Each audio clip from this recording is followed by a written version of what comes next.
Limbdi paramilitary અને police દ્વારા લોકસભાની ચૂંટણી અંતર્ગત ફૂટ પેટ્રોલિંગ કરવામાં આવ્યું હતું।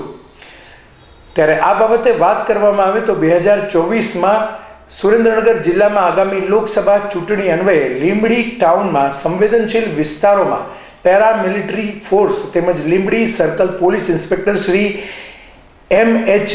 પવાર તથા Limbdi police sub inspector Shri B.K. Maruda તથા police sub inspector Shri G.N. Maheshwari તેમજ સ્ટાફ દ્વારા લીંબડીના સંવેદનશીલ વિસ્તારોમાં ફૂટ પેટ્રોલિંગ કરવામાં આવ્યું, જેમાં પોલીસ કાફલા સહિત પેરામિલિટરીના જવાનો હાજર રહ્યા હતા। ખાસ કરીને સંવેદનશીલ વિસ્તારોમાં આ ફૂટ પેટ્રોલિંગ કરવામાં આવ્યું હતું, જેના કારણે ચૂંટણી દરમિયાન કોઈ અનિચ્છનીય ઘટના ન બને તેના અનુસંધાને આ ફૂટ પેટ્રોલિંગ કરવામાં આવ્યું હતું।